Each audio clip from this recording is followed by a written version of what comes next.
Hear that?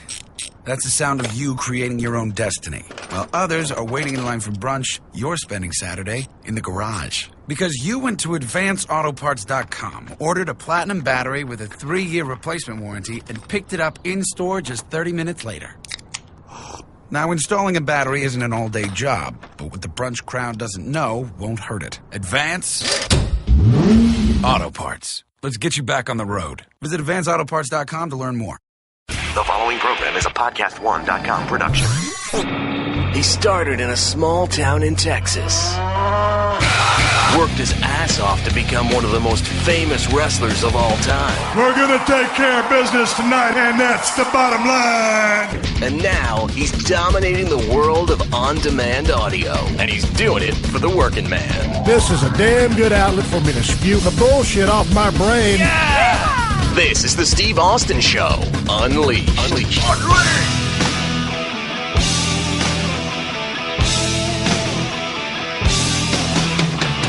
All right, everybody, welcome to the Steve Austin Show. I am coming to you from the Broken Skull Challenge compound out here in Agua Dulce, California, where I just got my voice back today. It's Tuesday night as I record the open to this Thursday podcast. And I tell you what, this is about the second week we've been out here filming Broken Skull Challenge for CMT. And that first week kicked my voice's ass. I went home last Friday and I could barely speak. I got up Saturday and my wife couldn't even hardly hear me. It hurt to talk. It hurt to swallow food on Saturday, on Sunday.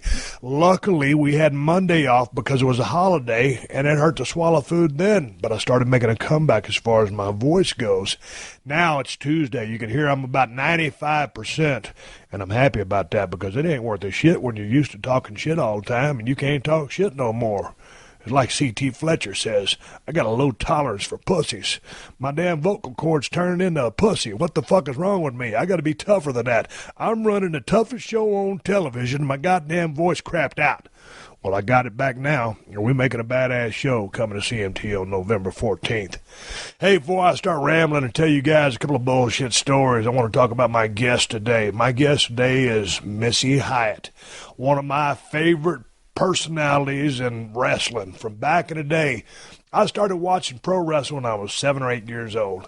And then when I started watching Bill Watts, Mid-South Power Pro, that UWF stuff, as you'll come to hear an interview, Missy Hyatt in that loaded Gucci bag, her epic battles with Dark Journey. I mean, that shit jumped off a damn television screen. And Missy's damn near the same age as I am. She just got into the business earlier than I did, so she was further along. She was in a national promotion, so she got great television time. And man, you know, this was back in the day, you know, the mid-'80s was my favorite time in pro wrestling. That's when my fondest memories of the business are, whether it was Mid-South Power Pro, World Class, all that stuff going on in Crockett's, NWA, and some of the AWA stuff as well. And wrestling was much more regional than it is now, much more regional. So Missy Hyatt was one of my favorite people of all time in the business. She was just such a damn mess. She could create such havoc, get so much heat. She could be so just dastardly. Man, she made you mad and she made you feel something. And she was good looking. She had this southern drawl and she could just plain out be a pain in the ass. So Missy Hyatt is my guest today, and it was a thrill to talk to her and catch back up with her. I hadn't seen Missy in, over a decade, as you'll come to hear in this interview that I conducted just a few days ago with her. But it was good to hear her again, and Skype with her. I could see her on my computer screen. It was great to see her again. And Missy's a person I got along with. Man, the few times we crossed paths, we just got along like peas and carrots, bread and butter. And for some reason, but she's just a real cool lady and had a fantastic run that resonated with me. So I'm talking to Missy Hyatt today, and here's one. She said, hey, Steve, if it's okay, I'm going to make a list of questions to ask you. I said, okay, fine with me. It's my podcast. We can kill 2 birds with 1 stone. You can ask me all the questions you want. Well, we started talking, and I was asking her all the questions, and she was giving me all these answers. And by the time we got through talking, she goes, Steve, I still got all these questions I didn't get a chance to ask you. And she held up about 2 or 3 typewritten pages of questions that she wanted to ask me. So I said, well, hell, I said, we'll come back next Thursday and you can ask me those questions. So we're going to flip the script a little bit. It's not going to be so much her interviewing me, but she's going to be asking me questions. I'll have the answers, and hell, I've been hitting the head with so many damn steel chairs, I can't remember shit anyway. Maybe she'll be able to jog my memory or help me answer some of the questions, and it'll still be a back and forth type thing because I got some more stuff that I'd like to ask her. And she's been around the horn a few times and had a great run, and she's coming back next Thursday to ask me questions. But right now, in just a few minutes after I get through running my mouth, you're going to listen to my interview with the one and only Missy Hyatt.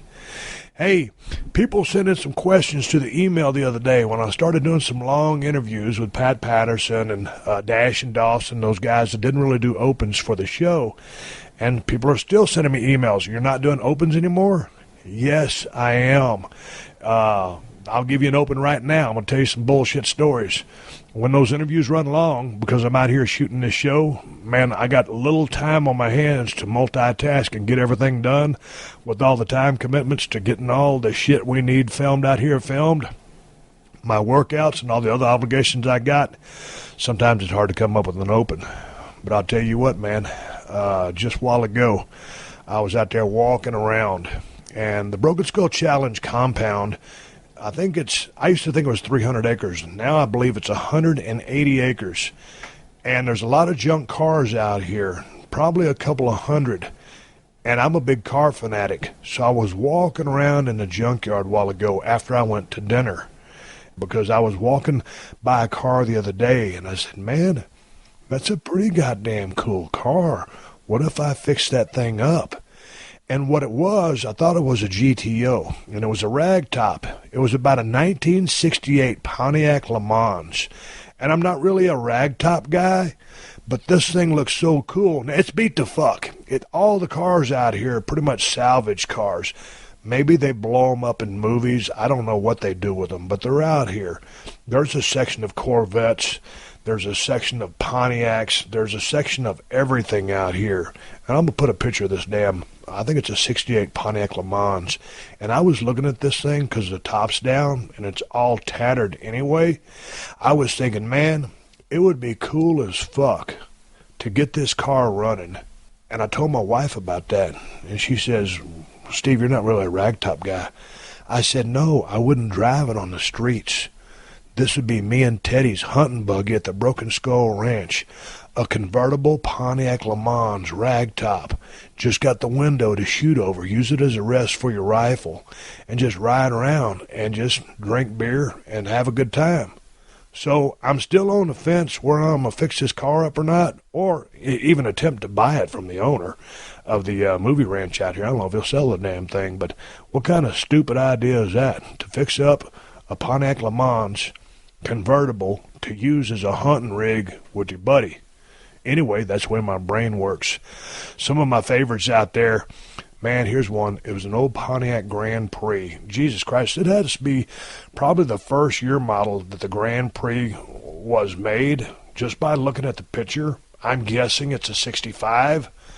My brother had a Grand Prix in high school. It wasn't a 65. Now I'm looking on my iPhone at the Corvette section. Here's an old Ford Bronco. Looks to be about a 1988 model. It's a sheriff truck that was used in a movie. It's all striped out. A lot of stuff was used in movies. Here, what looks to be either a 56 or a 58 Cadillac Coupe de Ville. Here's an old AMC Javelin, which somebody rolled obviously pretty badly. Don't know how they're feeling. Here's an old Packard. Here is it's a Packard 400. There's so many cars out here. I was thinking this would be a great place to walk around with Chip Foose down there in Huntington Beach when I went down there and saw him. Because Chip Foose, man, right now I'm looking at a 69 Firebird. It's a piece of shit. It's just a shell. The block is still in the car. The 69 Firebird was one of my favorites. I love the Camaro too, but because the Pontiac was different, and not every, you saw a Camaro everywhere, but the Firebird, and especially the 69 Firebird, you just didn't hardly see. Now I'm looking at an Oldsmobile Super 88. I'll put these all on my damn Twitter account. People will think I'm going crazy. If you listen to the show, you'll understand where I'm coming from. Back to Chip Foose. I wonder if I called Chip. Here's a 65 or 64 Chevy short bed pickup, 3-speed on the column. Someone dropped a V8 in it. It was on the road as late as 2015, the license tag says. So to walk around with Chip Foose out here, pick out a car and have Chip trick that thing out. Not trick it out. Just fix it up to road standards and then like murder it out, like matte black finish. I don't think you'd want to take one of these cars that's been sitting out for so long and just, spend too much money on it. Here is an old Toyota Corolla which someone put a big wing on the back of. It's got blue mag wheels. Probably a 76 model. You don't see these things anymore. Anyway, it was a cool car. And I was riding around, and I was on my Kawasaki Mule, and I parked that damn thing. And I just had my headphones in my ears, and I was listening to Eddie Rabbitt. And Eddie Rabbitt, for all you country music fans, you know who Eddie Rabbitt is. If you don't know who Eddie Rabbitt is, man, he was a guy that was basically born in Brooklyn, New York, grew up in Jersey, and he was one of the greatest country music singers of all time. And he died at age 56. If you ain't never heard of Eddie Rabbitt and you're a country music fan, you got to go check out his music.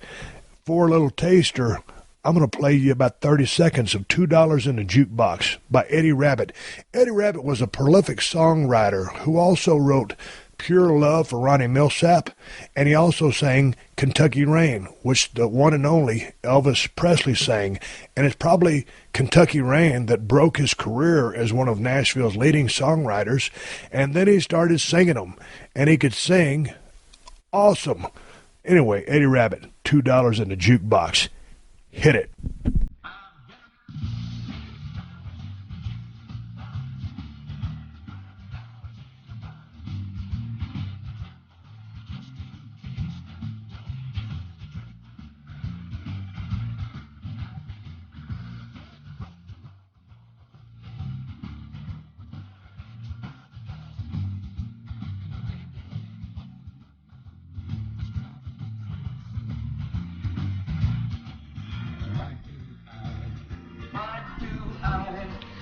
Need to see her blue eyes. All right, that's Eddie Rabbitt. I'll tell you what, man, Eddie Rabbitt, so highly underrated and often forgotten because he left so soon. He was one of those guys in the vein of a Keith Whitley. I mean, Keith Whitley was awesome. He left too soon. One of the guys that lasted a long time, and he's still around. A lot of people forgot about Glenn Campbell. Man, Glenn Campbell had a hellacious run and crossed over into the pop section of music. But anyway, hey man, enough about me rambling about junk cars, my voice, and country music, but that's what I've been up to. Out here filming the toughest show on television, the Broken Skull Challenge. My guest is Missy Hyatt. My voice is back. I'm listening to Eddie Rabbitt. I'm walking around looking at junk cars. I'm having a blast out here, but once I get done here, I'm hauling ass to the Broken Skull Ranch in Texas and doing some bird hunting with Ted Fowler 361. But anyway, before we get going with the one and only Missy Hyatt today, football is back. Tonight, the Denver Broncos and the Carolina Panthers. Denver finally picked a starting quarterback, Trevor Siemian. I know everyone's got an opinion about that decision, but I'll tell you this. If you're looking to bet on that game, I'd probably take the Panthers and Cam Newton. And if you're looking for a place to bet on that game, then get yourself to BetDSI.com. They're one of the original online sports books. Been around for over 20 years. And don't worry about being paid when you win, because BetDSI has built a solid reputation on payment of winnings. They take professional and novice action, and BetDSI.com is really quick and easy to use. It's available on all desktop and mobile platforms, which means you can bet from your home computer, your tablet, or your smartphone. The site is so trusted that many professional players do their betting there. And right now, BetDSI.com is offering this beginning of the season special. Just use my promo code Austin25 when you sign up and get $25 free just to try the service, or take advantage of their 100% bonus on your first deposit. They'll match what you deposit. So go to BetDSI.com and use my promo code Austin25. Austin and the number 25, no space in between. Take advantage of their two great offers and win yourself some money. That's betdsi.com. Hey, it's Adam Carolla. That's right, the Podfather. You want to hear me? You want to hear me for free? How about you go to Podcast One? How about you go to the Podcast One app? How about you go to iTunes? How about you hear all the guests, all the people, all the luminaries, and all the amazing thoughts that I have that I will share with you. Thank you in advance. On the Adam Carolla Show. Get it on the Podcast One app or iTunes or at podcastone.com. Steve Austin, Unleashed. All right, I'm sitting here in my trailer at the Broken Skull Challenge compound. I got out here just about an hour ago, settled everything in. I knew I was going to do a podcast with Missy Hyatt, who I was a huge fan of way back in the day. And, of course, I'm still a fan of from my days back when I grew up watching professional wrestling. Although Missy Hyatt and I are only about a year apart in age, she got into business before I did. So, anyway, I'm talking with Missy Hyatt. Missy, how are you? It's good to see you again. It's good to talk to you. I can't remember the last time I saw you in person. I know. No, it was in New York. I saw you in New York.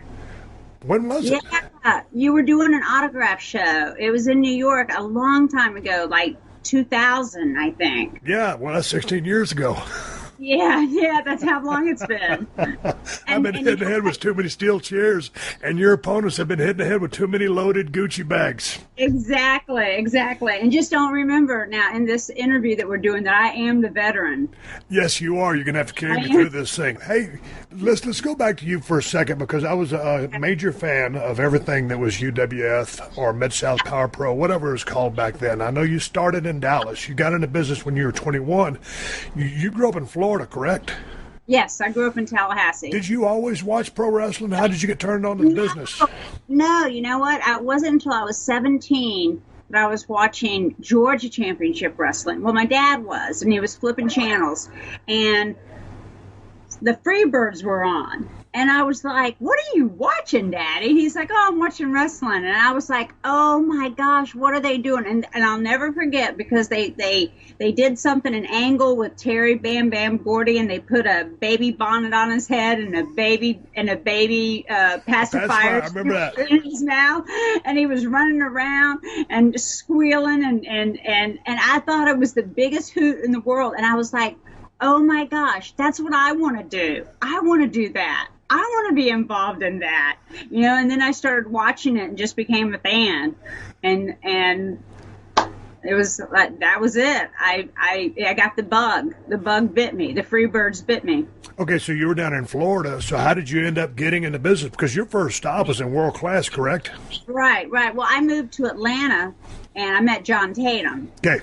I had dated Jake Roberts previously to that, but I had met Johnny, and then Johnny went to work for Jim Crockett for a little while, and he worked there, and then after Jim Crockett, he went to work for World Class, and I went with him when he moved to Dallas. Hey, that's a blast from the past when you bring up John Tatum's name, because, man, I used to, when I was playing football at North Texas State University, and John came through the territory, and, he was a hot heel. He was a good worker, good-looking guy. Yeah. And he had a ton of heat on him. Of course, I hated his guts. And but I just remember him from the Dallas days. Facial expressions. Absolutely, he did. He was so good at the facial expressions. He was like big crybaby, and he was so great. So what did he go to? Who was booking at the time? Was it Fritz? No, as a matter of fact, it was David Manning and Ken Mantell. So how did they pitch you? Say, hey, this. Well, I was just there. I mean, and they saw me backstage, and David Manning was like, hey, we need a valet to go up. Sunshine's a baby face, and she doesn't have a heel, so we need a heel to go up against her. Do you want to be a manager? And I was like, yeah, sure. I'll do that. What do I got to do? And they just go out and hit Sunshine with a purse and do it like that. And I was just like, okay, I'll do it. I'd signed up to go to college, and I up there in Denton, and I never made it to college.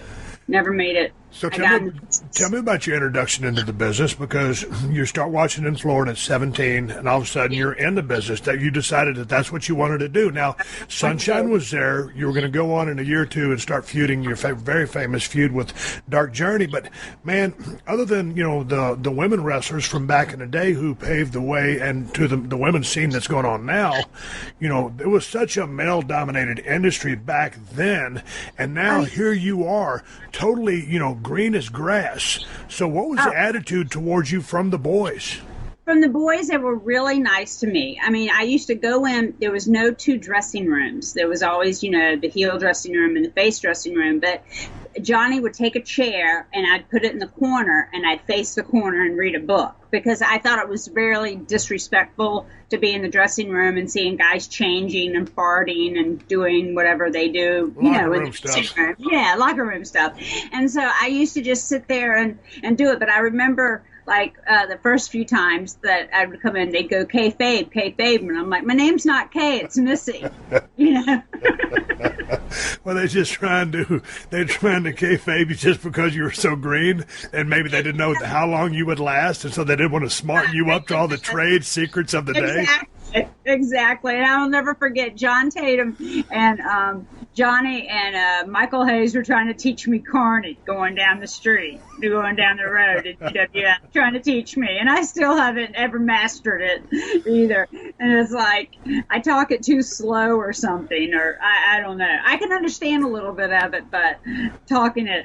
I was never a guy who really gravitated towards the whole use the kayfabe language thing. Now, yeah, I could say the arbitrary word here or there, but it's not something I thrived on. But that being said, it's like, now that I've been so far removed from the business, I retired in 2003, and I kind of still, my inner circle of friends, they know my lingo, and I don't talk in Carney, but I'll say kayfabe. They know what kayfabe means. They know what shoot means. If I say no, like politically, if I'm watching something, man, that's a work. Do you still use those words today in your life? Words. My best friend, she never really watched wrestling at all, and we go to reenact. I do World War II and Civil War reenacting. I'm a living historian, and we'll go and she'll see somebody dressed in something that's not correct, and she's like, "Oh, kayfabe," like that to me. And I have to laugh sometimes, or she'll say something, and I'll say, "Oh, that was a shoot," and she was like, "Yeah, that was a shoot," But she says it never correctly, but she gets the kayfabe down right, or she'll be like, kayfabe those shoes, like that. Oh, Jesus. Hey, let's talk a quick second about your feud with Sunshine and World Class Championship Wrestling, because she was really over. And so she had been in the business quite some time before you, and of course that territory had been on fire. So what was her attitude towards you? Obviously she needs an adversary. You're the perfect foil. But how did y'all get along? And did she help smarten you up as far as the work aspect of it? How to do this, how to do that? Like for instance, grabbing your head, and seemingly pulling every hair out, but holding on your hands. Yes, she baby steps with me. She came in there and worked with me and taught with me, and I'll never forget one of the first nights we ever had to roll around together. I laughed because I was having a good time, because to me, I was getting paid to do something I would have done for free, I mean, I was just having a good time. And we got back in the locker room, and I'll never forget, she comes in that locker room and she's like, "Don't you ever laugh out there." I mean, our hair was in our face and everything, so one could see it. But she was like, I was like, I'm sorry, I'm sorry, I will never do that again. But if it wasn't for Sunshine being such a wonderful person and really helping me and teaching me, I would have never been able to take the abuse that I took in the UWF. How long did it take you to come to understand just the aspect of heat, how to get heat, how to maintain heat, and what it was? Because that Dallas territory thrived on hot heels, especially you, and of course she was over as a babyface. Tell me about your understanding of how the business worked. Well, I mean, I started because of Jake. Like, Jake really taught me, because we would sit up all night playing cards and watch wrestling and talk. And so I kind of understood the business and I had an understanding of the business, but it wasn't until I actually worked that I got an understanding of it. But I thought the main thing was the crowd. It was like, it was so easy. The crowd was so easy to turn and to do. If you did anything, you would just automatically get heat. And it just, anything that I did, I would get heat for it. And it was just, to me, it was simple. It was simple. Also, when I kind of watch back, because I hearken upon those old days, when not all the exposés had been done. So many people saw through it right from the get-go, because a lot of people, like, even, you know, in the earlier days, in the 40s, 50s, or whatever, people, yeah, it was always on the take. I bought in. When I was a kid growing up 7, 8 years old, I thought it was real. Now, when I was in college and I was driving down to the Sportatorium, I knew something was up, but I still wasn't sure.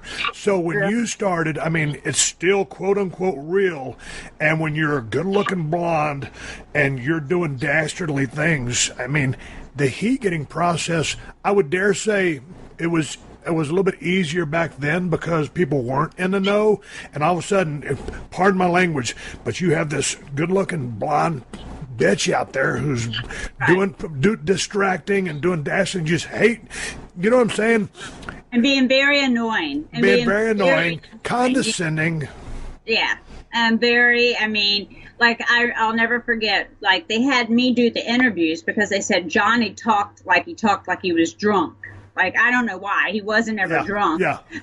But they said, okay, Missy, you do the interviews. So I had to start doing the interviews, and they just said whine and complain. And I mean, and I can whine and complain. I've been whining and complaining, you know, since I was young. So that was really simple for me to do that. But I was told one time by Kim Mantell told me that Sunshine, if she's told to haul ass, she has to take 2 trips. And I went out and said it verbatim, haul ass. And I came back and he had a look on his face like, you said ass. And this was when we were on the Saturday night show, which is Christian station. And he was like so scared they were going to have to bleep that out or do something. I'm like, but you told me to say ass. You know, I didn't understand, you know, like I did what you told me to do. That was ahead of its time. Okay, need to give a quick word of thanks to all the sponsors of the Steve Austin Show and you guys for supporting all the sponsors. And that, of course, includes the one that could win you some serious instant cash, DraftKings.com. Pro football officially starts tonight in Denver with the Broncos versus the Panthers. And, man, there have already been a couple of heartbreaking injuries in the pros. Tony Romo out for 6 to 10 weeks with a back injury, and Teddy Bridgewater out for the whole season thanks to a torn ACL. And if that just wiped out your season-long fantasy team, you can still win some money playing one-week fantasy at DraftKings.com. And if you use my promo code UNLEASHED, you can play for free with your first deposit. At DraftKings, you don't have to worry about injuries. You don't have to make a season-long commitment to a player. You can play wherever and whenever you want with a new lineup every time. And DraftKings has something for everyone. They got contests specifically for beginners. They got 50-50 contests where the top half of all entries win cash. And in this week one contest, they're giving away $100,000 in cash prizes. So hurry to DraftKings.com to choose your players, and you could win some serious cash in week one. Use my promo code UNLEASHED and play for free with your first deposit. That's promo code UNLEASHED to play for free at DraftKings.com. That's DraftKings.com. Eligibility restrictions may apply. See website for details. Here's a question for you. Okay. You came in as a, you know, your real name is Melissa Hyatt, so your nickname has probably always been Missy, correct? Yeah.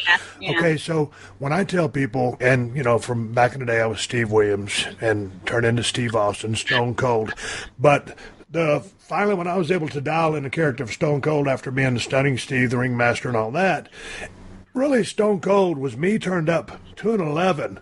Would you say the same thing about Missy, your character, Missy Hyatt? Oh, yeah, definitely. But were you a whiner and complainer growing up? Because if you're coming from Florida, I just picture you as being like a pretty tough chick, like, you know, maybe. Or were you a powder puff? I mean, what? Yeah, I was a powder puff. I mean, my dad, I wrecked a lot of cars. My dad bought me a lot of cars. I was spoiled kind of growing up, so I guess I was a whiner. Were you a wild child coming up through junior high school? Yeah, pretty much. I mean, I was the geek though in school. Like, I didn't have cool clothes. I was more of a geek in school. But I mean, I did wild things. Like I had a fake ID and would go to bars and go out and have, fun times. But what kind of grades did you make? Because you've always been very intelligent. Well, I made C's. I made C's and B's probably. I just skated through. It wasn't until later on when I went to college that I really put myself, into the zone, because I wasn't prepared to go to college when I was like 17 or 18 when I graduated high school. I was ready. I wanted to get into wrestling. I didn't want to go to college. Well, at what point in time did you decide, hey, man, this has all been fine and dandy, but I need to get my ass in college and decide to go? No, what it was when I moved to New York. I moved to New York, and that's when I decided to go to college, because I always wanted to go to college, and I always wanted to have a degree. And it wasn't until I moved to New York City that I was like, hey, I'm going to go to college while I'm here. What year was that? I graduated in 2001. So what did you end up getting a degree in? Psychology. Why did you pick psychology? I mean, because there's so much psychology. I mean, the business is based on psychology. I know, exactly. I don't know. I think I started out as biology, and I couldn't hack it in biology. And I really like the psych courses, and I really like I like forensic psychology, and I love like investigation discovery and like serial killers and stuff like that. Let's talk about the serial killers there, because there's some common ground there. Because when I was in WWE, I was the ringmaster, and I was drinking a beer, watching a special on serial killer Richard Kuklinski, the Iceman. Yes. And I'm not endorsing anything he did, but he's a very evil guy. But I said, hey, man, that's very interesting what that guy has done. He's just a cold-blooded, ruthless son of a bitch and just doesn't give a damn. And I pitched that idea to the WWE. And anyway, that's how I became Stone Cold Steve Austin. And of course, I've read, the Henry Lee Lucas books. All that stuff has been somewhat. I remember going to Jeffrey Dahmer's apartment in Milwaukee way back in the day when we were traveling through. Me and Jesse Ventura, we were there doing a pay-per-view, and we made the car driver take us by the apartment complex of Jeffrey Dahmer's. And Jesse got out, and we were looking in the dumpsters, and we're like, there's nothing going to be in there. But, we looked, but we went by his apartment, too. So what enticed you, or what interested you? I don't want to use the right. I want to make sure I use the right word, or don't want to use the wrong word. What we're just talking about. That just to me, people like that are so fucked up. It's very interesting to understand, and so many of them have no remorse or just detached. I just don't get it. It's like some of the people that I work with now is like, they're happy that they have food and stay in the shelter and, get their food stamps. They have their Obama phone, and they just have no sense of doing anything else, no sense of improving themselves or doing anything. They just going through life, just breathing. And I'm just, and you try to help them, and they don't, there's no helping. I want to go back to psychology, but I want to now go to Mid-South Power Pro UWF. What did you call it when you worked for Bill Watts? What was the name of the promotion back then? Because it changed. Oh, it was just UWF. Okay, and this is when he was trying to make the next step to the big level. Yeah, he was trying to be the next. Well, that's what happens when we raided. Ken Mantell took everybody from World Class and went over to UWF. And that's when he was trying to be up against Crockett. So when you say we raided, was when you were already with Bill Watts? Well, no, when we were all with World Class and everybody left World Class and went to UWF.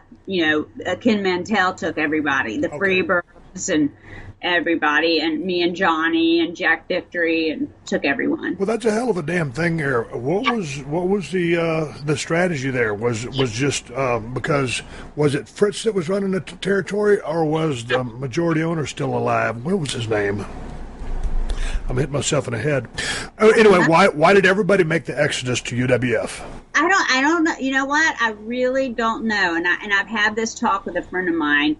And I said, if I would have known that us leaving would have killed the territory, I would have stayed, because Fritz treated me so well and gave me my start. And they just, I loved working there, and it was so easy, Friday night Sportatorium, Monday night Fort Worth, and close shows. We weren't on the road like we were in the UWF, and we didn't have to put up with bull like we had to put up in the UWF.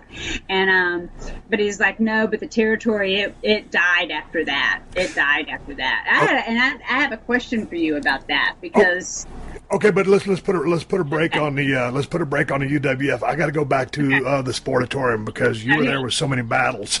When I think of that place, it smelled like piss, beer, hot dogs, popcorn. I was gonna ask you, yeah. How did it feel? How did it feel being there, going there as a fan, and then going there, working there? Watching it as a fan in its heyday, when there's all those people there, and then going to work there and there's only 200 people there. How did it feel? That's a great question, because, when I was playing football at North Texas State, and that was 86, 87, so world class was running pretty strong then still. It was starting to fume out. It was going to fume out in 89. So it was still pretty hot and heavy, and we would go down on the Friday nights, me and my buddies from college. We'd drink beer, get drunk, and throw shit at the wrestlers. That's what you did back then, right? And so, a couple of years later, when I'm breaking in, and I'm taking the school there on the Saturday mornings after the TV taping. There I am in that building, and I couldn't believe it. I was like a kid in a candy store. And then finally, I started working. And when I first started working, I was just a young, good-looking baby face with long blonde hair. And P.Y. Chew High and all the hottie heels from Tennessee would come in and beat the shit out of me, try to get some heat on them. And I was a nobody, so I was just paying my dues. But then to finally start working out there, it was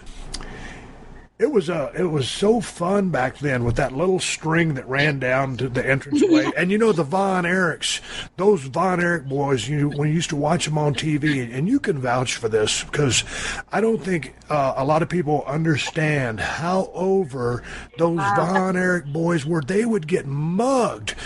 Girls would be hugging them, kissing them. They'd have about 4, 5, or 6 phone numbers written on paper in their trunks or in their hands. It was mayhem.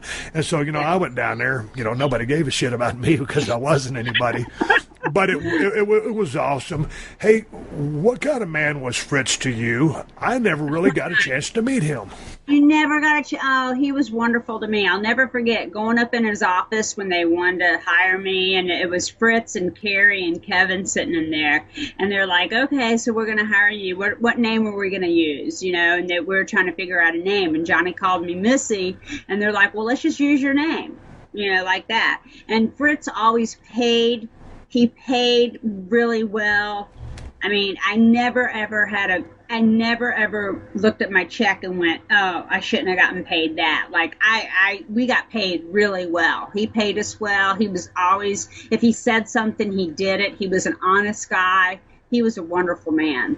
What was your take on the locker room there? Because I've heard tales from back in the day that was a pretty hairy locker room, just as far as just blow. I mean, some of the guys smoking pot. And this isn't one of those we're trying to bury everybody, but I heard it was a pretty wild dressing room by all accounts. It was pretty wild. Like Gino Hernandez was there, and Gino, would come in there with his Louis Vuitton, and dressed up, looking, sharp dressed man, and then you'd have Carrie come in, which would be funny, and he'd walk around, he'd shake everybody's hand, and about 15 minutes later, he'd go and do it again and shake everybody's hand.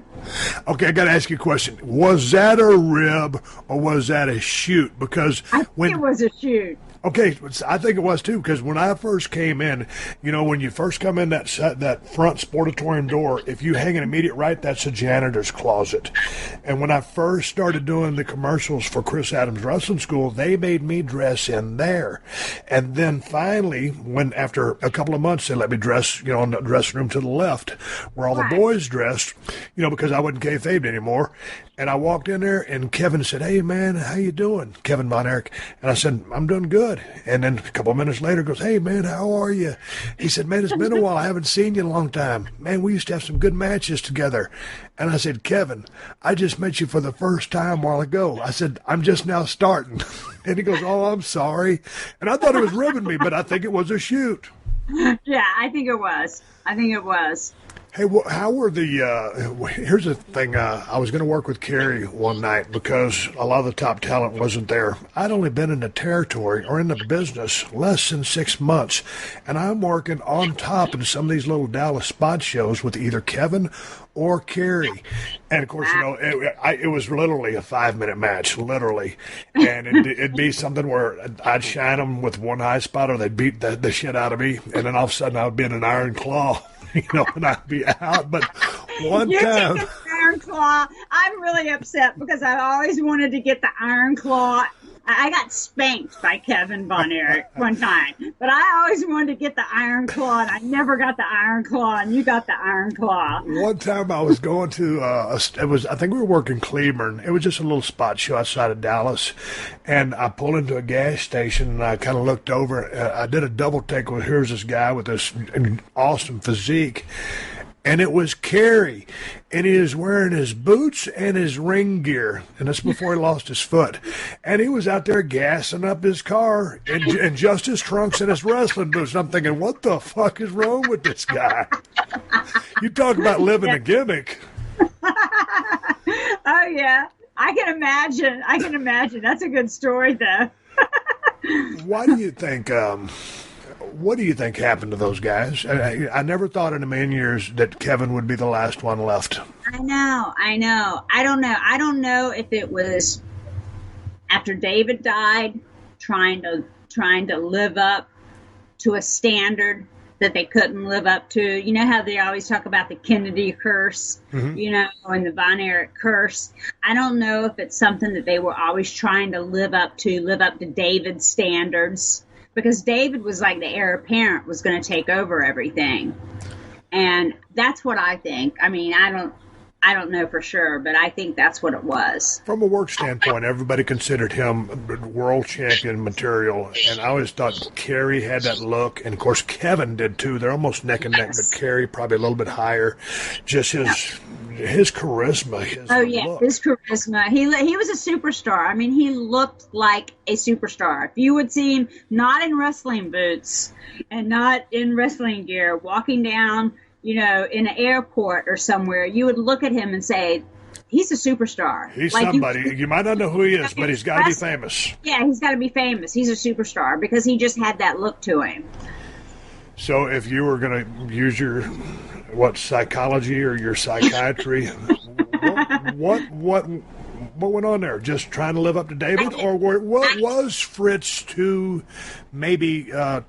giving, as a father, because they had everything they wanted? Maybe he just gave them everything they wanted, and they didn't, and then they just couldn't live up to the high standards of what David was. But they were everything. They all treated me like gold. And, of course, I remember when God rest his soul, Percy Pringle, and I did a little feud with Chris, and, we beat the hell out of him. He got some color, we tied him up, and, he was always, he was just kind of the runt of the family. Yeah. And he had such a tough road to go, and then he took him, it was just tragic. And then, with Carrie, I guess, got caught forging prescriptions, and then he decided to end it. I mean, it was heartbreaking because literally, I remember being at North Texas State.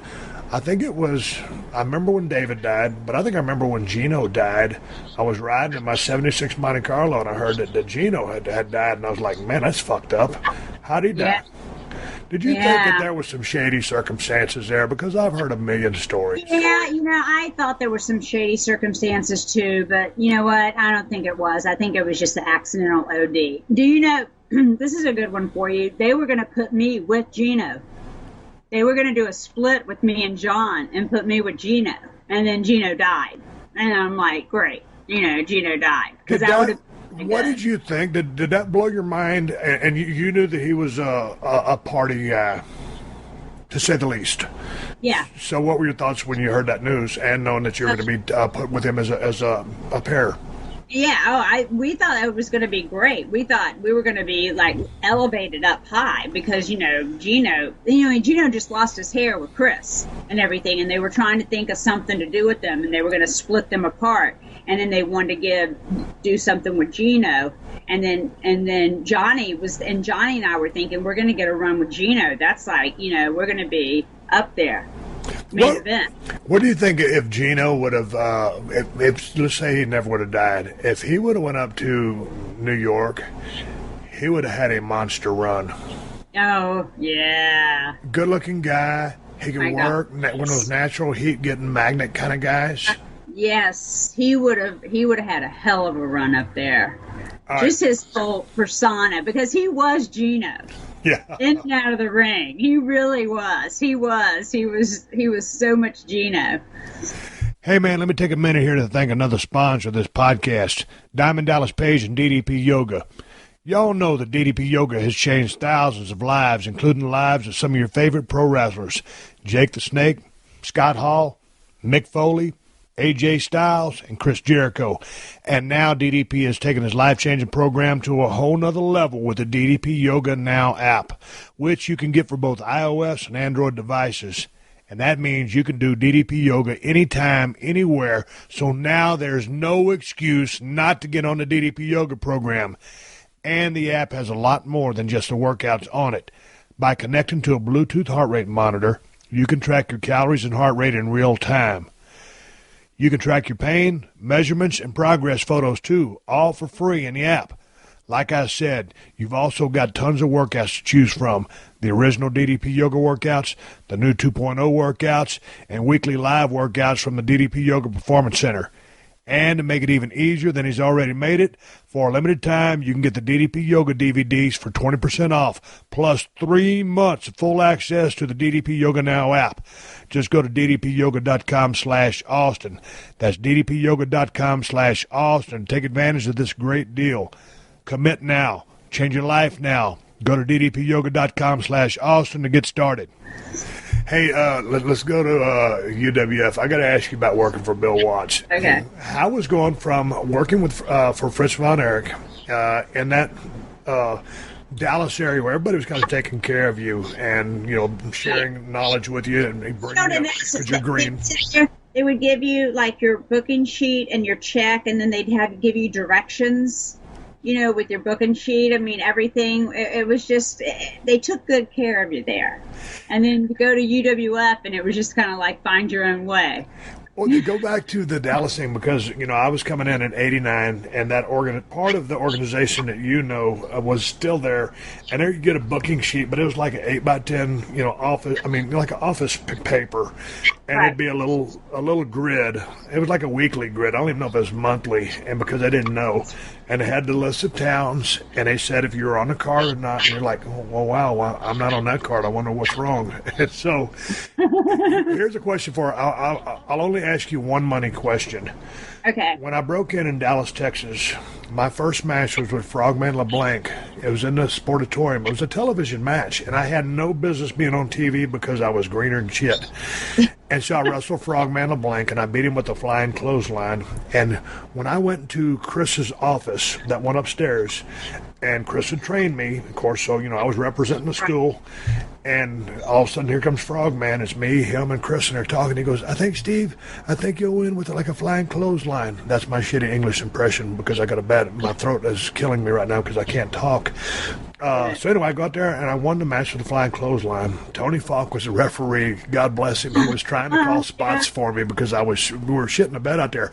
My point is, for that match, I made $40. So I finally got my check I got my check like 1 or 2 weeks later, and I'm like, man, $40, that ain't very much money for being on TV. And then I talked to Jarrett when he bought the territory from Fritz Von Erich, and it became a USWA almost immediately, if it wasn't already he USWA. was only paying the guys, what, $50 or $75? No, not me. I was making $15 and $20 a night, and that territory over there, there's not a round trip that's under 260 miles. Exactly. Memphis to Nashville is 400 miles round trip. So I was making $15 to $20 a night. So when you first started off in the business, just a house show, what were you making? Well, my first check, I still have my first check. It was $50. $50 for a shot or a week? For one shot. My first time when I came out to hit Sunshine with the purse, it was $50. But I was making, in world class, I was making probably between like $100 and $175 a night. That's damn good money back in the day. Yeah, and that was great money for 1985. Plus, Absolutely. Johnny was making money. Johnny was making more than me, so we thought we were, great. And then when I went to UWF, then we got the contract. I got my first contract, and that was for $50,000 a year. Are you kidding me? Yeah, when I went to UWF. Jesus Christ, that's awesome money for... Yeah, that was great. But then Bill Watts would, if you did anything, he would fine you and take it out of you. And you would never, before we got the contract, it seems like we were making more money because he was paying us on the house. And like one of the houses were up, and me and Dark Journey, and I ended up getting like a $400 paycheck for like Jackson, Mississippi. And then once I signed the contract to make the $50,000, then it was like $187.50 a night. Like he broke it down, and it was like, and you never would make over that. That wily veteran. Yes. Because here's the thing. Here's what I'm thinking. Okay, hey, I can either pay you like we're paying you now, or I can guarantee you $50,000 a year, and you'll sign a contract. Is that what he said? Yeah. So it sounds good when all of a sudden you hear the lump sum, and this is 85, 50 G's. This was 86. This was 86. But in that zone, all I'm saying is you get that guaranteed money, and you're a wrestler or a valet or a personality, and you're making 50 G's. That's a shit pile of money. Yeah. I mean, I thought it was great. I couldn't believe it. I mean, I bought my first car without my daddy's help. Co-signing for me, because I walked in there with the money and bought me my 300ZX Turbo, and thought I was the hot thing, going around. Hey, talk to me about the traveling down there in the UWF, because the Mid-South, I was referred to as Mid-South, but that was a territory known for a shit pile of wheel time. Yeah, I think whoever booked the towns would sit there with a big map and just throw darts and say, okay, they're going to be in Jackson one night, then they're going to be in Houston, then they'll be in Tulsa, then we'll have them go down to Baton Rouge, and then to Dallas. I mean, it was long trips. So were you traveling at that time with Eddie? Well, no, I was traveling with Johnny at first. Okay. Me and Johnny were together, and we used to travel with One Man Gang, as a matter of fact, because he had a van. And I loved traveling because his wife would cook sandwiches, is what he called them, sandwiches for us. And we used to ride with One Man Gang a lot of the time. And that was great. That was some fun times. And but yeah, we used to have to travel. I mean, we'd fly a little bit. Like he would give you a voucher or $180 to fly to get to Tulsa for the TV taping every 2 weeks, where out of Baton Rouge or wherever, and you could do that, or you just take the money and drive it. So what did you think about life on the road? Because you're talking 86, right? Yeah, 86, 87. 86, 87, you've been a year and a half, 2 years in the business. And, well, Jesus Christ, here's the thing. You started when you're 21, so now you're 23. Yeah. You're still a pup. So this has got to be just, like, all fun and games.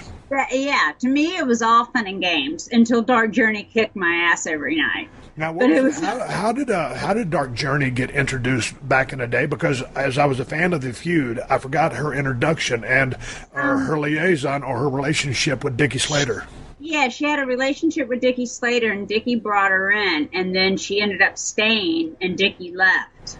And so then they had her manage Missing Link. Yeah. The Missing Link, that's right. Yeah, to go up against me.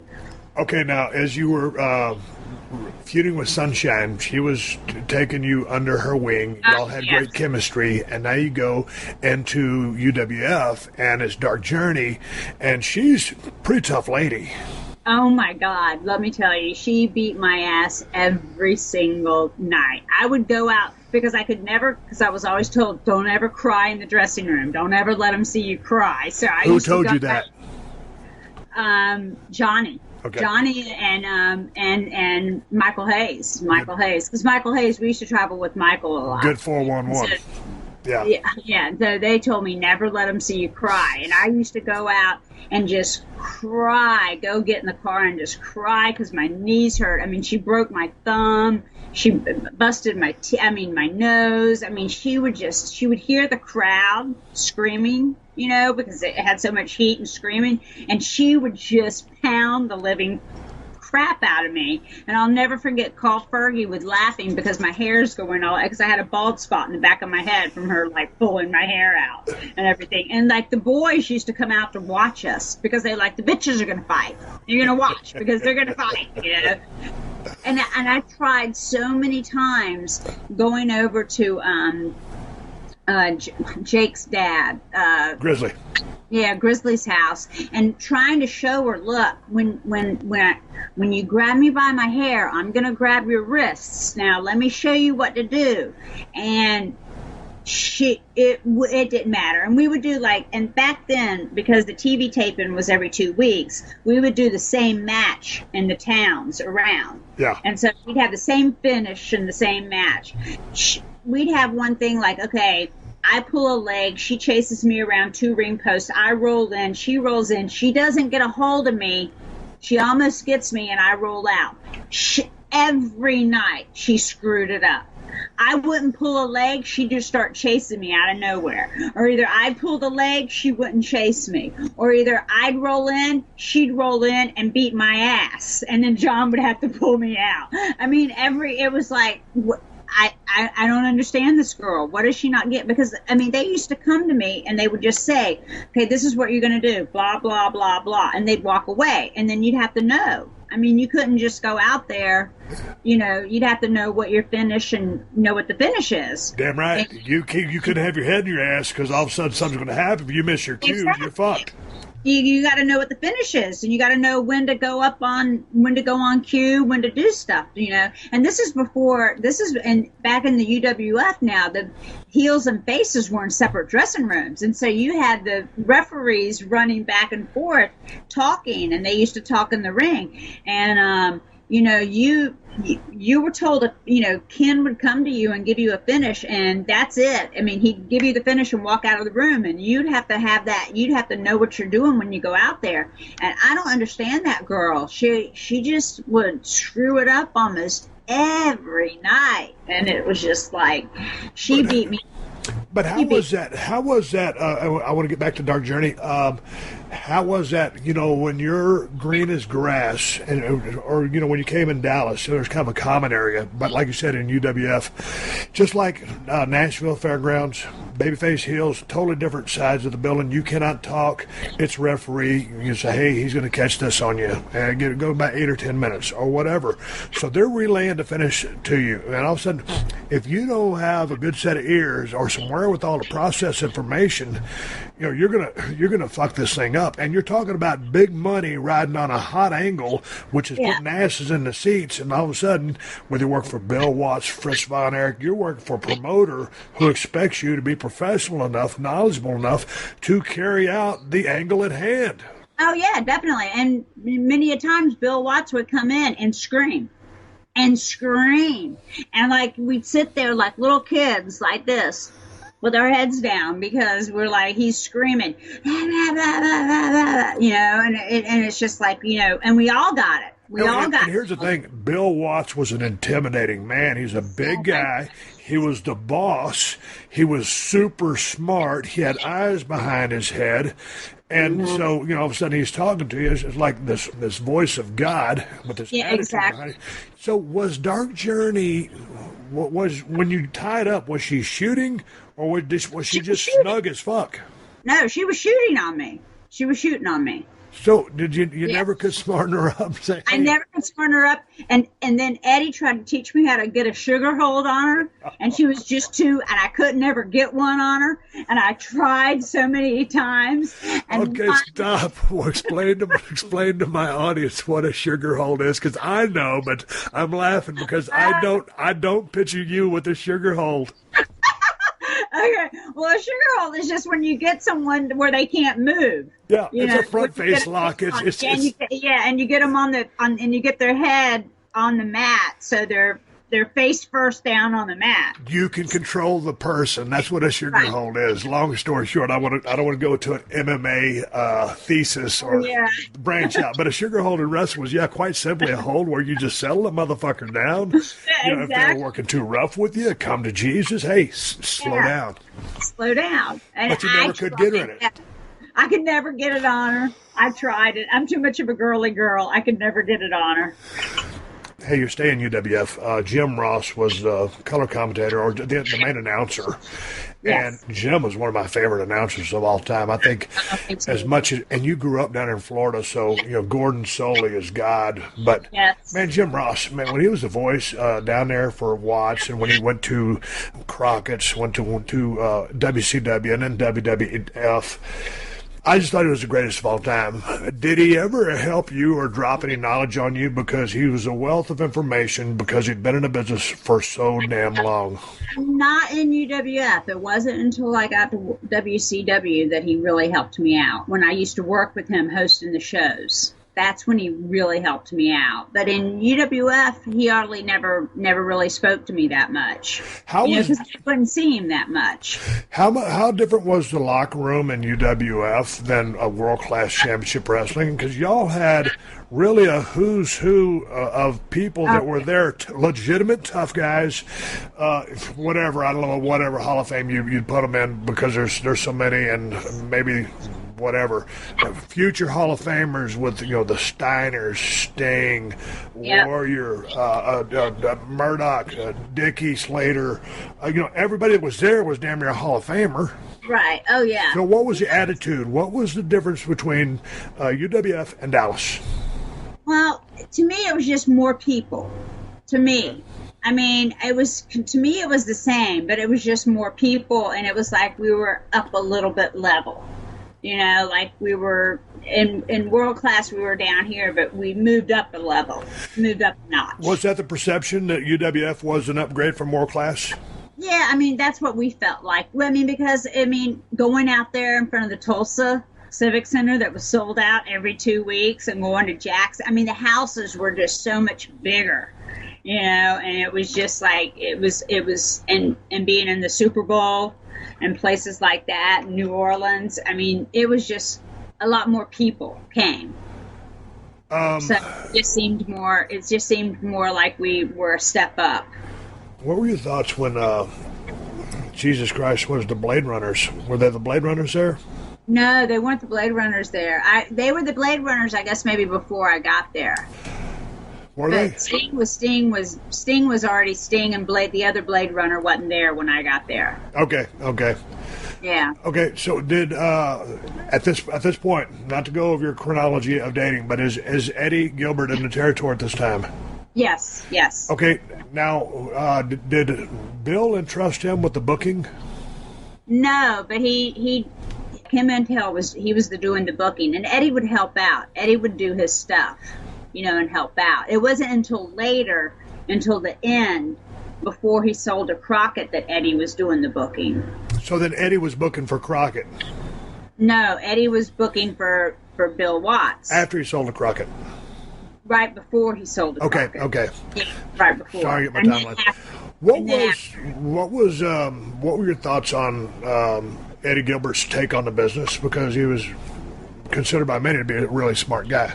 He was a really smart guy, and he loved the business, and he had been booking since he was a kid. His mom has notebooks of him writing out storylines and writing out who versus who, and we're talking at a young age too.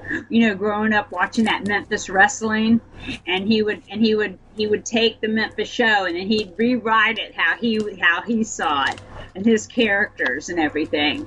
So He was really smart. He was really smart. It's a shame that he's not around. I know. There's so many of them. It's a shame. What do you think the highlight of your stay in UWF was?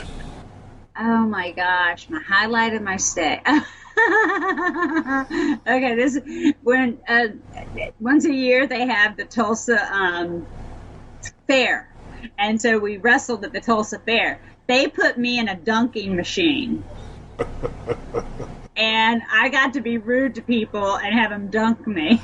So you just insult people to get them to pay their $5 to throw 3 gimmicks at you, put you in the water. They dunked me, and I was in it, and I was wearing a nice dress and everything, and I got dunked a bunch of times. And I had the best time doing that because what can they do? I'm behind the screen thing. I'm calling them jabronis. They don't even know what it is. Yeah. That was probably one of the highlights. I didn't think that you getting dunked at a state fair in Tulsa would be the highlight of your stay at UWF, but it's a great story.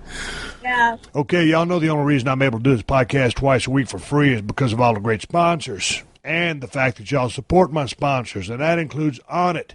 I don't podcast without Onnit and Alpha Brain. It's the first thing I do. Take a couple of Alpha Brain, couple swigs of coffee. Then I fire up the Zoom H4n recorder or Skype and get rolling. And y'all know what Alpha Brain does for me. It keeps me razor sharp and laser focused. Helps my memory, too. And I need all the help I can get. And if you could use a little extra brain power yourself, then go to onnit.com/Steve to get some Alpha Brain for yourself and save 10% off your order in the process. You can save 10% off anything you order at onnit.com/Steve. So, yes, you can get 10% off ShroomTech Sport. ShroomTech Sport will give your workout a boost. It will help you go longer and recover faster. And, yes, you can get 10% off T+. T+ increases strength and power. It will improve your athletic performance. And it's safe to use if you're competing. So go take advantage of this 10% discount off your order. Just go to onnit.com/Steve. And another great thing about Onnit and all their products is if they don't work the way they're supposed to, you can get all your money back, no questions asked. Money back guarantee. So go to onnit.com/Steve to get your 10% discount off all your supplements. That's onnit.com/Steve to get 10% off your order. If you're looking to buy a new or used car, then you need to check out TrueCar.com and the TrueCar app. I bet you didn't know you can use TrueCar to help you buy a used car, too. It ain't just for new car purchases. There are over 500,000 pre-owned vehicles available from TrueCar certified dealers nationwide. And there are over 11,000 TrueCar certified dealers. And TrueCar lets you get upfront pricing information on new and used vehicles and lets you see what other people paid for the car you want so that you feel confident you're getting a fair price. With TrueCar, via their TrueCar pricing curve, you see what other people paid for the car and you lock in your guaranteed savings. Then you can connect with a local certified dealer of your choosing, take them your TrueCar Guaranteed Savings Certificate, and make your car buying experience quick and easy. Over 2 million cars have been sold to TrueCar users by the TrueCar Certified Dealer Network, and TrueCar users save an average of over $3,000 off MSRP. So when you're ready to buy a new or used car, visit TrueCar.com or download the TrueCar app to enjoy a better car buying experience. Some features not available in all states. How did you get the call up to WCW? Well, Eddie and I were in Continental. He was booking Continental. And so Eddie called Where was Continental based out of? Alabama. But what town? Alabama. Montgomery. Okay. Yeah, Montgomery, and that was Alabama. a great territory for a while. Yeah, Eddie booked. I mean, they were running nothing, and then Eddie came in and started running, and they got it up really good. It was good for about a year. It was going really good. But then David Woods, the guy that owns it, wasn't a wrestling guy, and he wanted to change things and do things and stuff like that. So when we found out once Crockett, got sold to TBS, Eddie called Dusty, and Dusty had us come over there, and we got a job then. Okay, now tell me about what year was that? Because I went... 89. 89. Yeah, because I got there in... 91. Golly, you know my career better than I did. I got there in 91, but here was the deal. They told me this. I went to see Dusty. He had the book, as you know. And so he goes, yeah, baby. He goes, the what's your wrestling name? I said, well, I'm going to Stunning Steve right now. He goes, you working heel or baby? He knew, but he's just asking me. Right. I said, well, Dusty, I'm working heel. And he goes, all right. He told me what the deal was. The deal was back then when I came in, Missy, was when you walked through the doors of WCW, you signed a contract at that time for $75,000 a year. Right. Then the next year it would double to 156, or some guys got the 104 deal, but for most guys it doubled to 156. And then after that, you were on your own as far as negotiating whatever happened after that. So all of a sudden, I went from making, at the time I had about $100 a night guarantee from Jerry Jarrett in the USWA, up from the 15 and 20. This is my second tour back. And all of a sudden, I go into WCW, I'm making 75 G's a year. So when y'all go in, what's the money situation? Was that another guaranteed contract like I just put out? Contract. Yeah, that was another guaranteed contract. It was 75. Yep. It was 75. It was just the basic 75. But they wanted to give. They really it was a deal thing. It was 150 for both of us. Oh, that's a pretty good package deal. Yeah, that was like a package thing. So that's how they did it when we first started. But then, me and Eddie ended up breaking up, and then I had to go on my own. And that was a whole other long trying to negotiate, and I never really made that much money in WCW. So how long did you end up staying there? 5 years. That's a pretty good stay. Yeah, that's a great stay. It's a great stay. So when you break up with... And I would have stayed longer, but, things happen. So when you break up with Eddie, he was still in the territory, right? Yeah, for a little bit. Just a little bit. But then he left. So then who were you traveling with, those last few years? I didn't travel with anybody. I traveled by myself. I really went by myself because I was first I was managing, and then I was hosting the show. When me and Eddie broke up, I was hosting the show, so I traveled by myself. I didn't go, I would have my own rent-a-car. I'd fly to the, place myself. And then Jason, the guy I was dating, he would be with me a lot of the times. He would come with me a lot of the times. So that's who I was traveling with. And then when we broke up, then I was still back by myself traveling. But then I never wanted to go back managing again. And that's a question I wanted to ask you too, because you and Brian in 93, when you were with Brian, that whole time for those worldwide tapings, were courting me as your manager. Where was that ever going to go? I don't know. I don't know. I guess somebody pitched me that idea, or pitched us that idea. Brian thought of a lot of the stuff for us. He always thought about the gold chains, the matching trunks, the vest. Yeah, because I went to Eric, and I was just like, I went to Dusty. I go, why am I managing the Nasty Boys? I go, I don't want to manage them. I go, it means more. I go, I should manage the Hollywood Blondes. That would be more me. That would be more my character than the Nasty Boys, whatever. But the thing is that after Jason and I broke up, Jason was good friends with Bischoff, and Jason knew that I didn't want to be a manager, that I loved hosting the shows. So that's why I was back as a manager. And then that's why I didn't get my contract renewed because of Jason, it took me 10 years to figure. It took me 10 years and about $60,000 at Marymount Manhattan College in psychology to figure out that one. But hey, I don't know if you remember this or not. I think I have it correctly. When I made my debut in WCW, if I'm not mistaken, I thought it was it Fayetteville, North Carolina? A lot of things happened in Fayetteville, or probably it might have been Center Stage even. No, it was Florence, South Carolina. I think it was. You interviewed me. Yeah, I interviewed you. And who was the girl? Who was that? Whose idea was it to bring Vivacious Veronica in? Dusty Rhodes. It was either Dusty or Magnum. They just figured, hey, man, I needed a woman, a chick with me, a manager. Be respectful, I don't mean that in a bad way. They just pictured me with a manager, and I wasn't quite as talkative as I would end up being a Stone Cold. But I just remember that first interview. I went out there, and I'm walking to the ring. Of course, I'm nervous as hell, man. This is WCW. I mean, this this is almost the big leagues because WWE or WWF at the time was still the bigs, right? And I'm walking out there and I hear this from Hollywood, California, weighing 252 pounds, and I'm sitting there as I'm walking to the ring where you're standing, I'm saying to myself, who the fuck are they talking about? Am I going to the wrong ring? I ain't from Hollywood. And they said, Stunning Steve Austin. I think it was Gary Michael Capetta. And I was like, what the fuck? How did they decide I was going to be from Hollywood, California arbitrarily without asking me a goddamn thing? So, I know. And here's the thing, Missy. I went out there. I don't remember too much of the interview, but I went back and I had a damn booger right on the inside edge of my nose. And I was so embarrassed. I just went on national/worldwide TV with the bear in the cave.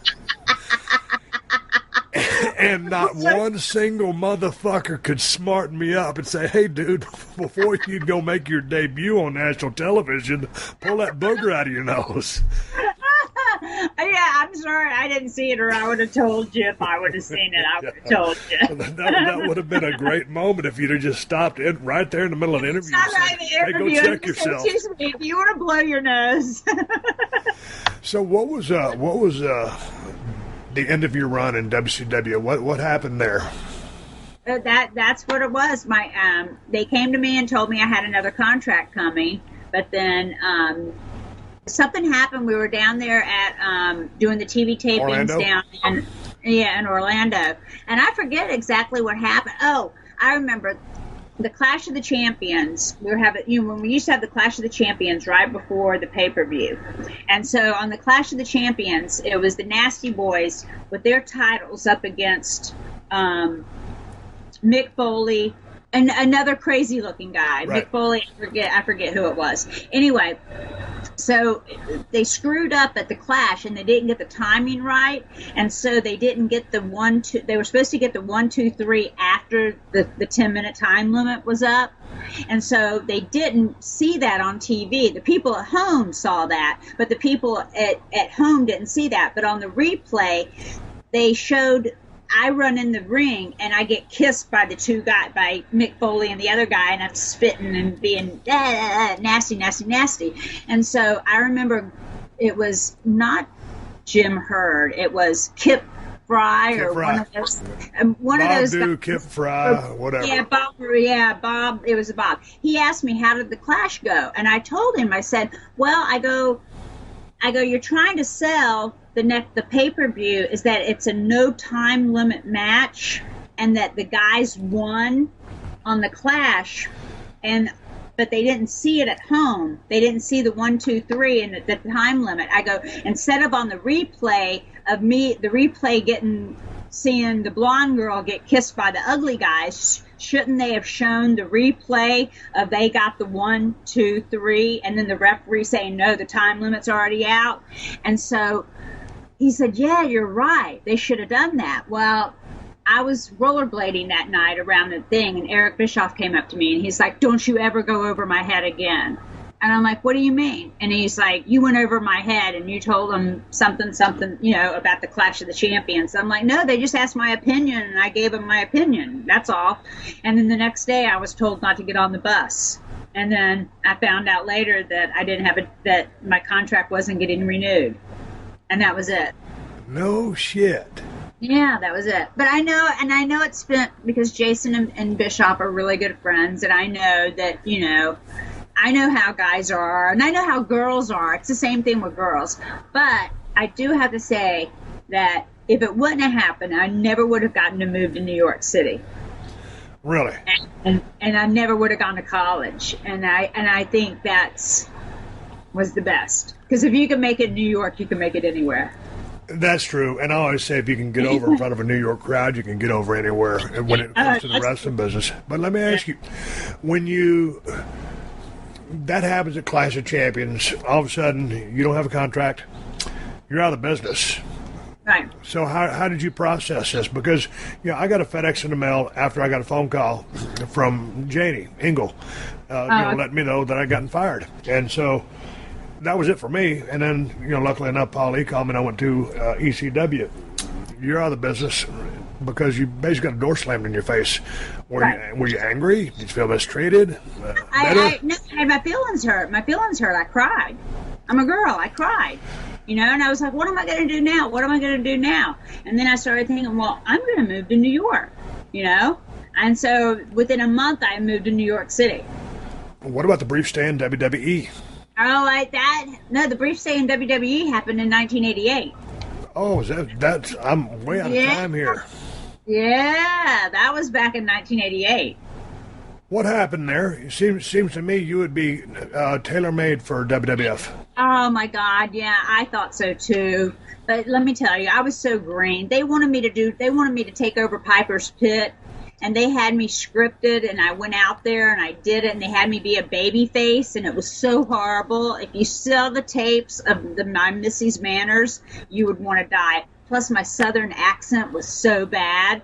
It was just like, hey, y'all. How y'all doing out there? I mean, it was I went back, and before we talked, I watched some of those, and I was like, wow, Missy's so much better than this, because you are, and because I know you, and we've always talked, and you've always done great promos when you have a promo to do, so I could tell that you were heavily scripted, and like you said, you were green, but you weren't comfortable being, if they just said, hey, here's our main points, go do your thing. Yeah, I mean, and I asked him, and I begged Vince. I said, let me go out there and be Missy Hyatt and be me, and let me interview these guys the way I want to interview them. I didn't even know on one of them to hand the microphone over. Yeah, there's a couple of awkward things there. And because I had never done the microphone thing, but I went and called Eddie, and Eddie said, no, don't do that. Come home. Dusty will give you a job. And so I did. I told Vince, no, I can't do it. And that was probably the stupidest thing I ever did in my life. But why? Because if I would have stayed, who knows? Right. Who knows? Because, I mean, I'll never forget when I first met Jim Crockett. Jim Crockett just bought UWF, and I was going to WWE. And I walked up to Jim Crockett and I go, hi, I'm Missy Hyatt. I want out of my contract. I'm going to WWE, and I'm going to get me a doll. And he was like, okay, we'll let you out of your contract. I said, okay, thank you. And I was so happy to go to Vince, thinking that, because Vince told me, oh, you're gonna take over Piper's Pit, and I did all these promos about how it's taken a woman to take over a man's job, for Piper's Pit. I did these promos like that, and I mean, and Vince had me. You're never gonna be able to go to the grocery store alone. You're gonna have to have security. You're gonna be a superstar. You know how Vince talks. You know how it is. What was the difference in that territory versus all the ones you've been? Because New York is different than anybody else, in my opinion. Well, to me, I mean, I was only there for like 3 tapings, right. So I mean, and I stayed away from everybody. I mean, I had like my own dressing room, and I was like, and the first time I met Hulk Hogan, it was funny. He's like, so I heard you're here to take my spot, and I'm like, no, your chest is still bigger than mine, And he liked that, so I guess he's always been very nice to me since. So you're there for a cup of coffee. Did it feel good to go back to the South? Yeah, but I felt like I had a tail between my legs, because I was like thinking that I was going to become a big superstar, and I had to go back to Dusty, and I had to go back with my tail between my legs and go back to Jim Crockett and go, hi, can I have a job back, please? Yeah.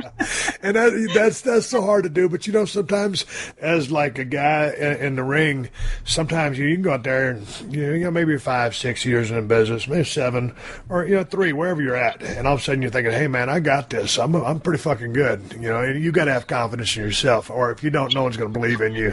And all of a sudden you go out there and you shit the bed, or something happens, you blow an angle or fuck something up, and you're like, maybe I'm not as good as I thought I was. And so it's the business has many steps along the way that will humble you, make you rethink things, and reset you. Because you'll get on a little bit of run of confidence. All of a sudden it's like, okay, I'm not as good as I thought I was. I need to get my shit down a little bit better. Right. Well, and that's what really upset me too, is after I left WCW, that WWE never called. Like, I thought for sure they would have called just because, I was still damn good at what I was doing. And I was still young. I was 30. I wasn't an old hag yet, you know. No, you had 9 years in the business. You were a veteran, and you were just coming into your prime. Yeah. And you're smart, too, because, like you said, you wanted them to call you. You know the deal. You never want to make the phone call. You know, like Eddie made the phone call that one time. In parts of your career, you do. But always you want them to call you. Right. Yeah, and they never called me. And so, you know, nothing ever happened. Hey, tell me about your run in ECW. Oh, my gosh. How wild was that? Because out of all the dressing rooms that I have been in, the ones that I've heard about in the mid-'80s and world class, when I went up there in 95, you know, I'll just say that there was different cliques. 96, right after you. I was right there after you. Really? Is that when you went in there? Yeah, 96. Okay. That was the damnedest dressing room I'd ever seen. I'll leave it at that. Would you agree? Beer everywhere. Sandman being so drunk that he couldn't even get up to the top rope. Just the craziness. You could never find a chair. I could never find a chair to sit in because they were all broken, you know, in the back. Yeah. That was crazy. It was a great bunch of guys, though, because Paul Lee, you've known Paul Lee forever. Are y'all pretty close?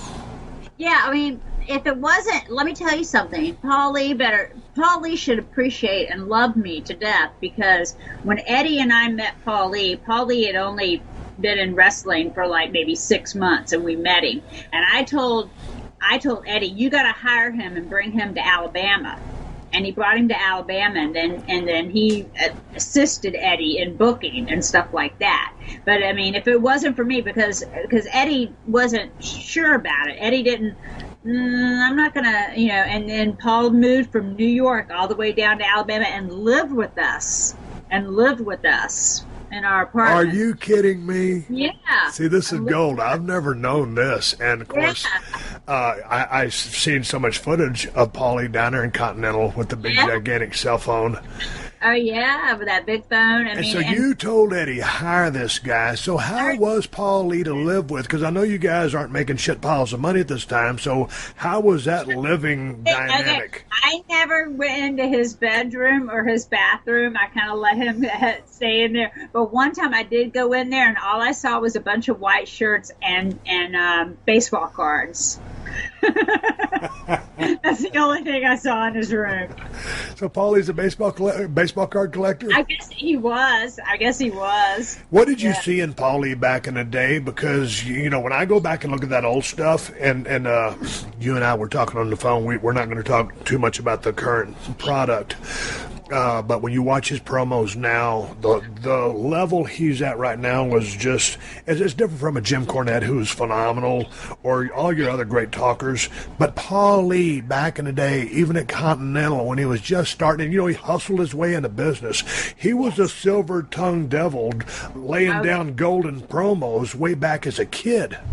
Yes, he was so good. And that's when I first met him. And I met him at we were doing something in Atlanta, so at some Cow Palace thing in Atlanta, and we met him, and he was down there, and he just got fired, I think, from Vern Gagne or something, and he wasn't really working, and he was down there, and he was so obnoxious, that New York obnoxious, you know, doing his promos, and I fell in love with him. I was like, oh my God, and we would talk on the phone, like hours every night on the phone, me and him talking, you know, and I finally told Eddie, you got to get this guy to have him come to, we were still living in Tennessee at the time, but I was like, because we were working for Memphis, but I told him, I was like, you've got to get this guy, you got to bring him to Continental, he's the best, he's going to be a great manager, he's going to be the bomb, you know, and so so Eddie did, so I was glad.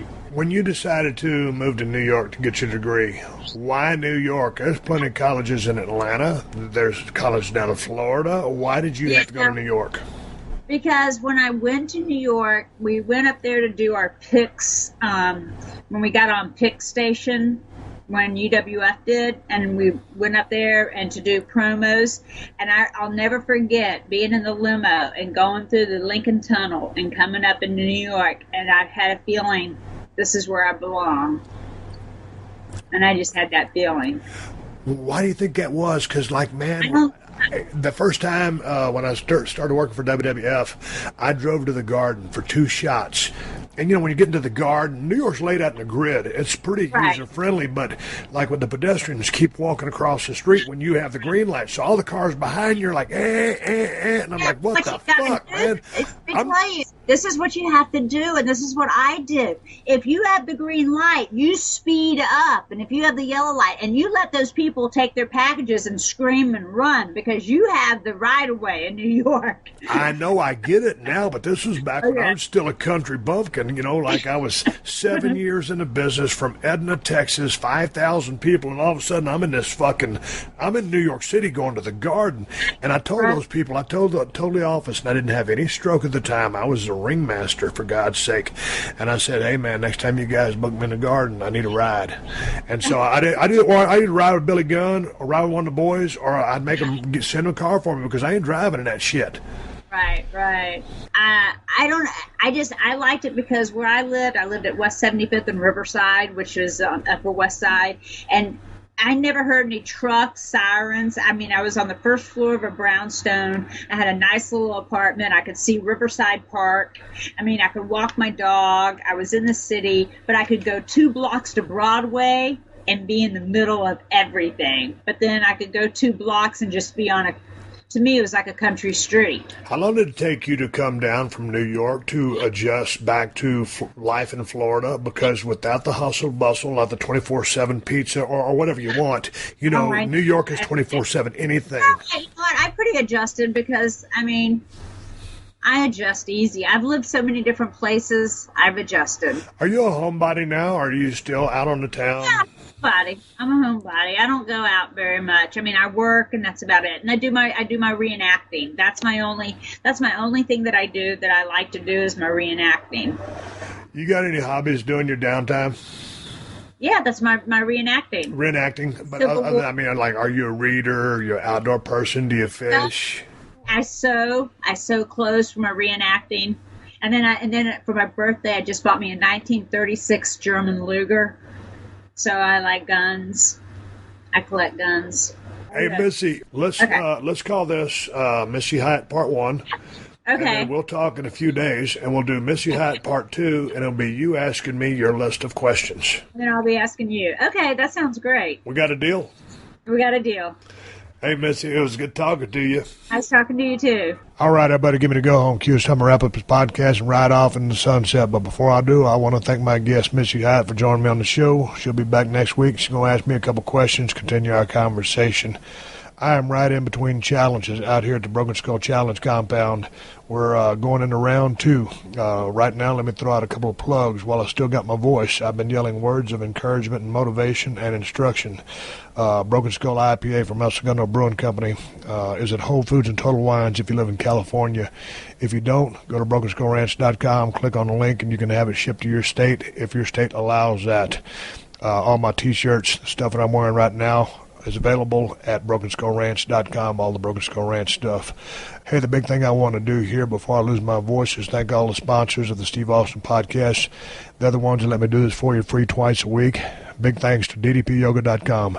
Go to DDPyoga.com/Austin to get 20% off the DDP Yoga program and 3 months of full access to the DDP Yoga Now app. Big thanks to DraftKings.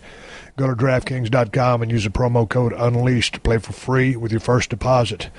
Big thanks to Onnit. Go to Onnit.com/Steve to get 10% off your order. Big thanks to BetDSI.com. Use my promo code Austin25 to get $25 free to try the service.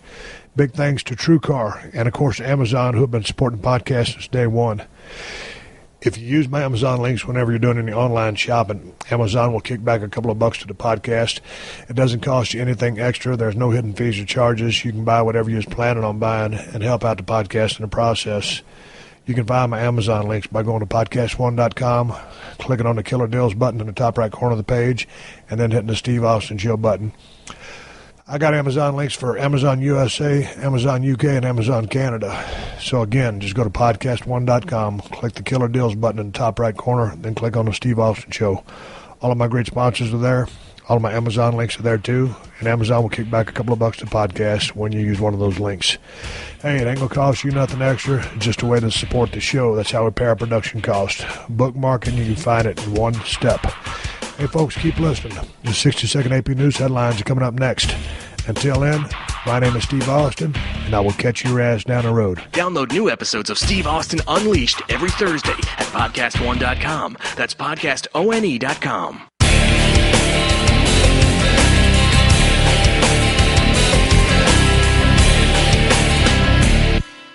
Stay tuned for the latest AP News headlines from Podcast One right after this.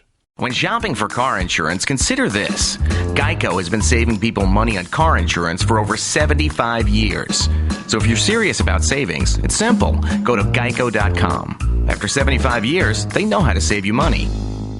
Update. I'm Carlotta Bradley. Southeastern governors are dealing with the aftermath of Hurricane Matthew. Florida Governor Rick Scott. The brunt of our problem is really right now in Northeast Florida. I'm going to be here until people get back. I want them back to work. I want the businesses open. I want people back to school. I want people in their homes, and I want them to have power. South Carolina Governor Nikki Haley says power needs to be restored and roads fixed so evacuees can get back home. We are dealing with flooding. We are dealing with trees down. We are going to deal with debris removal. And so we ask for your patience. North Carolina Governor Pat McCrory says 3 people have died in the state, so residents need to understand just how bad conditions are. From Raleigh all the way east, stay off the roads, stay in your house, watch the football games on TV, bunker up. 3 people have died in Georgia, 4 in Florida. AP Update. I'm Carlotta Bradley.